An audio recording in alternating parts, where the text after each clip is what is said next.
Hey guys, so I've been getting a lot of questions about macros recently. So about a week ago, I opened up an Instagram post for a Q&A, send me all your questions and I will do my best to answer them. So that's what I'm doing now. One of my aims for my YouTube videos is not for you guys to sit there for 20 minutes plus and find it absolutely useless. I want to keep my videos definitely under 20 minutes if I can. Oh, fingers crossed, we'll see. And so that you guys can actually get something out of it and you get to the end being like, yes, I have learned something, instead of just some of this dribble that I see on YouTube where you're like, I just lost half an hour of my life. So this is not going to be a massive, comprehensive, everything you ever need to know about macros, but stay tuned, you might learn something from the questions that have been asked. So I have papers and I have answers because I got so many questions and I broke them all up and nerd. Broke them all up into like categories, and I'm going to go about kind of answering questions that kind of fell into the same category. Start off with macro basics, general kind of things. How did I get started tracking macros? I did it wrong for a very, very long time is how I got started. So I was counting calories for about a year, calories only, didn't pay any attention to macros. And I don't recommend this. I don't recommend that. I'm just saying what I did and what I've learned from it. So I counted calories for about a year, and that really kind of got me in the swing of tracking. That was me using my MyFitnessPal, scanning my food. I never really weighed my food. I just kind of estimated portion sizes. Another mistake. Look, we could be here all year if we want to talk about the mistakes that I've made. Then after that year, for about 5 months, I started trying to hit certain macro percentages. Also another mistake, but then again, it started getting me more thinking about carbs and fats and proteins and kind of getting a little bit more balance into my day. That's how I started. In terms of how you guys should start, I don't suggest you do either of those things. I don't suggest you dive straight into tracking either. That's what someone asked. A lot of people are really keen to just be like, to just find out their macro numbers and, oh, these are my macros, like, let's go. I suggest you really hold off and read and educate yourself and learn as much as you can before you start, because then you will put yourself in the very best position to get the most out of it. Going in blind or just doing the wrong thing like I did for so long is not the way to go about it. So some resources, I'm going to put these all in like the comments below as well. My coach, Nick Cheadle, recently released an IFYM, which stands for If It Fits Your Macros, Bible. Online, if you just want to kind of calculate your macros, but it's also a really useful website, is the ifitfitsyourmacros.com, ifym.com, and the calculator there. And then also Strength and Nutrition Pyramid, by Eric Helms. That one is a little bit more sciencey, a little bit more dense, still a fantastic resource as well. So yes, the If It Fits Your Macros Bible by my coach and Eric Helms's book, you do need to pay a small fee for. And a lot of people are turned off by that. They want all of the answers and for free. But really, if you really want to commit to doing something, I'm not sure how much of a price you can put on wanting to learn as much as possible to be able to look after yourself. I also had a question, how do you know when to start a cut or start a bulk? And that's, again, a kind of personal question. Like, I don't know where you are in your journey. If you want to gain muscle, if gaining muscle is your goal, if getting stronger is your goal, then I would start a bulk. If losing fat is your goal, if you want to lean up and perhaps sacrifice that muscle and strength for some time, then go for a cut. And so I referred earlier to really educating yourself, and I also referred to mistakes that I made in terms of just kind of guessing at portion sizes. I had someone ask, can you just kind of loosely track? Again, up to a lot of this is personal preference. You can loosely track if you would like, but to me, the whole point of tracking macros is that you are trying to be as precise as possible. There's no point having specific macro targets if you don't even know if you're reaching them. And how are you supposed to change? Say you want to lose weight and you've stopped losing weight. but how are you supposed to know how to change your macro targets if you don't even know if you're hitting them in the first place? So I think if you want to track macros, you have to have a really solid base of knowledge, and you have to go all out, I would say. You will have to weigh your food if you really want the best out of it. If you don't want to weigh everything, fine, sure, that's all right. But I think if you want the most out of macros, then you have to be precise about it. Now, provided that you're hitting those macros, how often should you change them? Again, that depends on how you're tracking with your progress. So I weigh myself every week. If my weight is down because I want to lose weight, then I don't need to change my macros. I can go 1, 2, 4, 6 weeks with my weight continuously tracking down. There is no need for me to change my macros.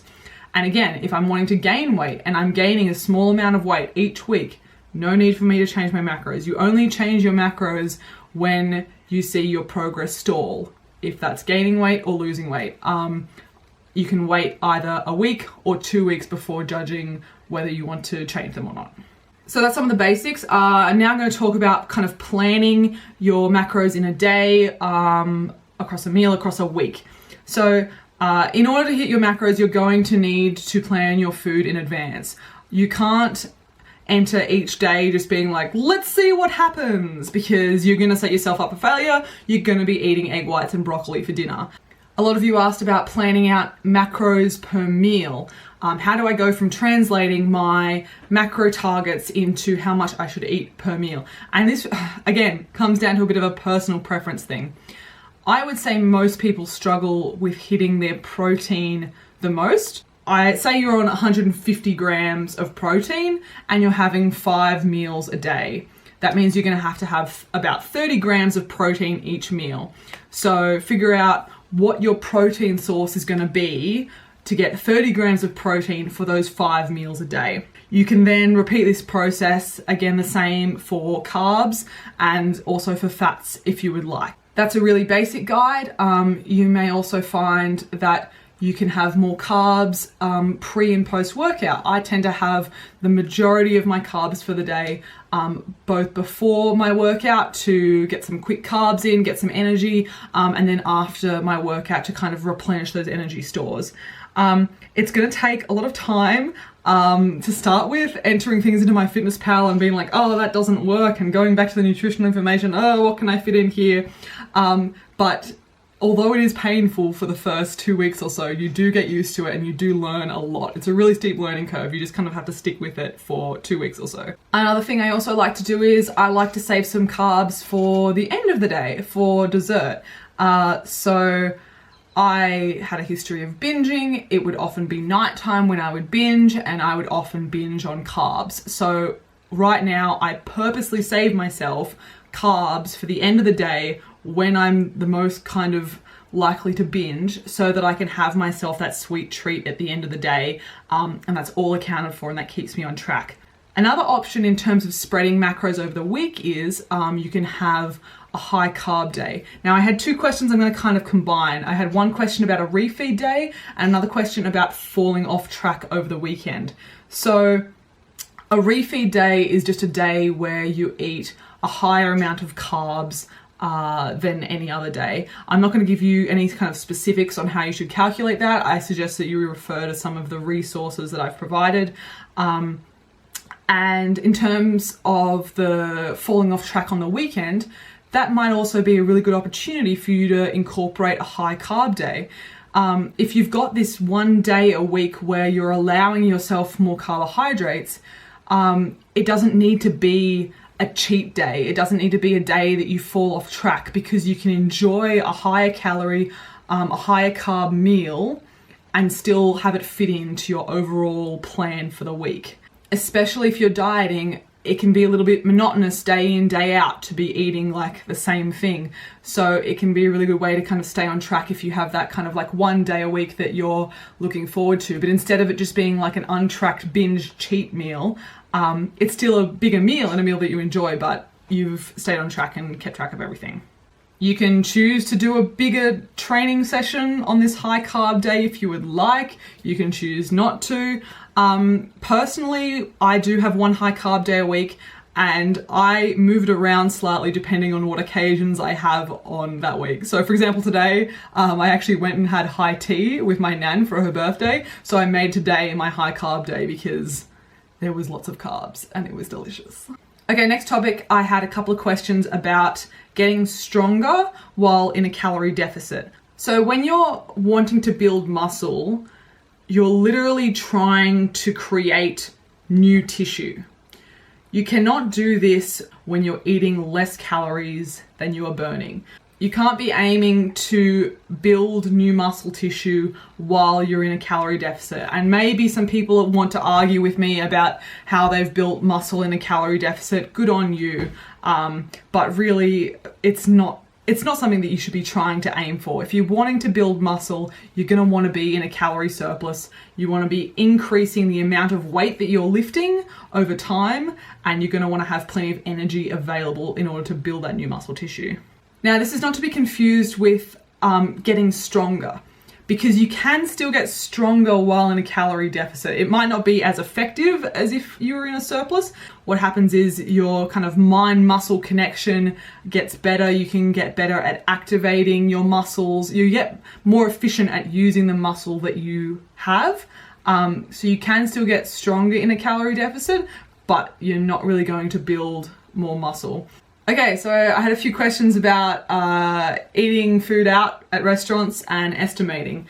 What is absolutely essential, I said before that you're going to need to plan your day, just day to day with your macros. It's absolutely essential that you're looking ahead if you're looking to eat out, and again, planning what you're going to eat and then structuring the rest of your day around that. I always look up the menu of the restaurant in advance. I decide what I want in advance. I guess at what the portion sizes might be, and I enter that into MyFitnessPal as just like a rough guess.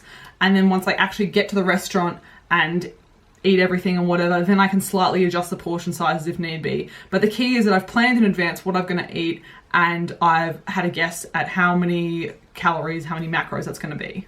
So there's two different ways that I go about eating out. And the first I find I prefer and is a lot simpler, at least for me. So that is breaking down a meal into its individual components. So breakfast, you have some poached eggs and sourdough and mushrooms and tomato. You log the poached eggs, you log the sourdough, you log the tomatoes, you log the mushrooms, you log the oil that it's cooked in. People often forget oil. So you log each of those components separately.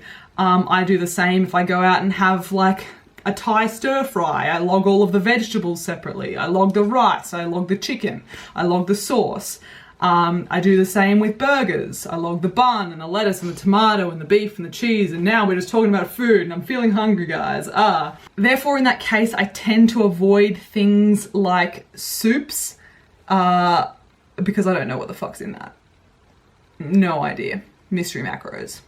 So the second method, which I don't do as often, is find an appropriate equivalent. Good luck tracking individual components of something like sushi or a cheesecake or a donut. So the best that you can do is find an equivalent entry in MyFitnessPal and kind of work around that.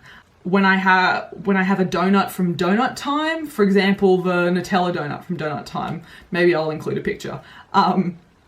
I log a donut, which has filling, and then I add Nutella as an extra. But honestly, the most important thing is that you're just giving it a go. It's going to be scary going out and it's going to test you a little bit, but the more often that you do it, the more comfortable that you're going to feel. For me, I bloody love French toast and pancakes. But for so long, I was like scared to eat that out because I didn't know how to track it. I didn't know how good I was going to be at estimating until one day I was like, this is fucking ridiculous. I love French toast. I'm just going to do this thing. And so I went, I had my best guess. It was the best that I could do, and I ate the French toast and enjoyed every last bite, and it was amazing. And then from that point, I was like, oh, this is fine. French toast is fine. I'm not scared of this. I didn't wake up obese the next day. It was all good. I think as long as you're going out and you're enjoying meals with your family and your friends and you're accounting for it in some way, then that's better than either not going out at all or not accounting for it at all either. Okay, and the last section that I'm going to talk about is real life. Is counting macros sustainable long term? What about holiday season, etc.? So in terms of holiday season, I think this really comes down to personal preference. It depends how strict you are about your goals and your timeline. If you don't have a specific timeline, which is like in January that you want to achieve your weight loss goal by, which happens to be me, I would say do whatever makes you feel comfortable. I'm not going to say, yes, you should track your macros on Christmas, or no, you shouldn't eat everything in sight. It really comes down to what you feel comfortable with. Personally, I will be tracking my macros at Christmas, and I will probably just have like a really big high carb day or something like that. I have a goal which I want to reach at the end of January, and so I am having some accountability with myself. Another option could be is if you're dieting again, you could take a diet break over the Christmas New Year period. Give your body a break, give yourself a physical and mental break, enjoy your time with your family. In terms of getting back on track after holiday season, I think you should just kind of give yourself a time limit. Be like, I'm going to have this 1 week more relaxed, and then I'm going to get back on track right after this week. But honestly, like, I can't sit here and tell you how you should be eating or how you should be enjoying your holiday season. It really comes down to you. You can be as strict or not strict at all, depending on your personal preference and your goals. Do I think macros is for everyone? Absolutely not. It can be really stressful for some people. It can be way too obsessive, and I think you should be eating in a way that allows you to enjoy life and not be stressed, but also allows you to reach your goals. And that's not necessarily macros for everyone. Will I be tracking macros for the rest of my life? Fuck no, I hope not. I certainly don't intend to. But I will be tracking macros for as long as I have body composition goals. I can see that being for at least another 1.5 years. But yeah, currently I've got body composition goals and I know that I can reach them by tracking macros. So that's what I'm going to do. All right, I hope that this video was helpful in some way. Comment below if you have any kind of follow-on questions from what I've already said. Please note that I'm not like a nutritionist or anything like that. I'm just kind of passing on knowledge that I have accumulated. So take what I say with a grain of salt. Please, please, please do your own research. Use some of the resources that I've provided, and really kind of absorb as much knowledge as you can. But yeah, if you like what you see, thumbs up, subscribe, all that, and I will chat to you guys later.